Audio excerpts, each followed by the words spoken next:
Another gray whale was found dead at Ruby Beach in Olympic National Park on Sunday. That marks the 27th this season. The whale's body was too decomposed to determine a cause of death. And joining us now to talk more about this is Cascadia Research Collective's John Calambokidis. Thank you so much, John, for being with us to talk about this subject today. Yes, appreciate talking to you. All right, so we've been talking about this, 27 deaths so far this year. What's the cause with all these whales dying? Well, as you mentioned, some of these most recent deaths have been pretty decomposed animals that have been dead for a little while.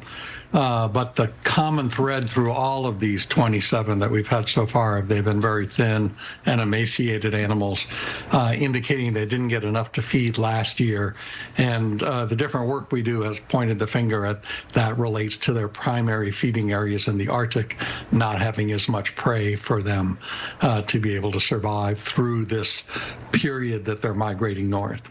And can you kind of walk us through what their diet is and why they're not getting enough of it and why they're just so thin and malnourished? Yes, gray whales specialize in feeding on the bottom. So especially up in the Arctic, the northern Bering Sea and up into the Chukchi and Beaufort Seas, they primarily feed on these small creatures that live on the bottom, and gray whales go down and suck them up off the bottom. And it seems that those are the prey that are much less dense right now than they have been in past years. That looks related to overall change in the Arctic ecosystem driven by decreasing ice conditions, and climate change is affecting currents, water temperatures, some of the sediment types and transports, and that's affecting the prey. We've seen that some of the gray whales, like we have these gray whales that feed in Washington State and northern Puget Sound and supplement their feeding with ghost shrimp. And those whales seem to be doing pretty well. So there's a really encouraging sign for some of the whales that feed in our own waters. But unfortunately, it's the bulk of the population that makes this migration north and relies on those dense benthic prey up in the Arctic. Well, it's good to get just a glimmer of positive hope out there, so hopefully things can turn around. But the latest whales have been very decomposed to the point where you can't do a necropsy. So is these findings, the whales, is it just dependent on, where they die and where they wash up along shore and how long it takes them to float to shore? We actually believe that the majority of the whales never wash up at all. From the indications of how these numbers of deaths track with the abundance estimates of gray whales, because the estimates of gray whale abundance have actually declined by over 50% in the last 10 years. And that decline, is quite a bit larger than the number of mortalities we document. So we actually think the number we find may only represent 10 to 20% of the true number dying, and that most of the whales actually end up sinking or floating offshore, and we only see that small portion that wash up. And sometimes they can be dead for a while before they wash up, like those recent animals.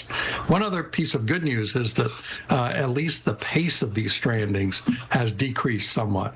In April, we were having these strandings at a record rate that really suggested we might have even ended up at a higher number than we are now.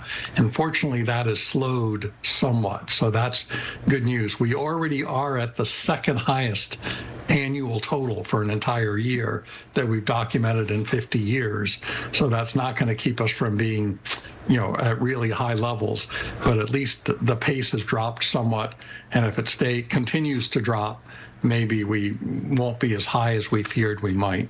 So we are a little worried because that mortality is now occurring at a population that's half the size it was at that previous record year. So even if we just tie the record year we had before, it's more significant because it's on a smaller population. And is this happening because spring-summer migration is over? And you talk about that 50-year record, the death is at 35 set in 2019. Do you expect us to reach that number? I know that you said there's probably more out there, so maybe we're already inching closer to that.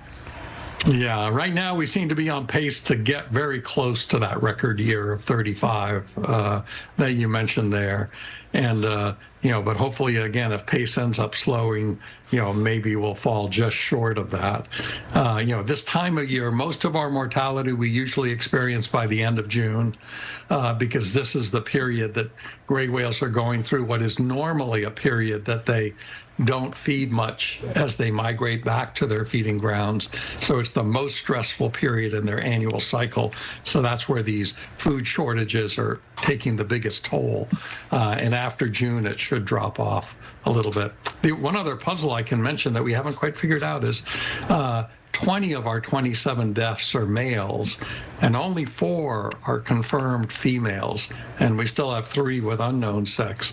And that's puzzled us. That's been different than other years. We've never seen such a male bias to the number of animals dying. So we don't quite understand the cause for that, and we're hoping to learn more as these tissues get analyzed and we see how the data comes in from other places, because these mortalities are being documented from Mexico up to Alaska.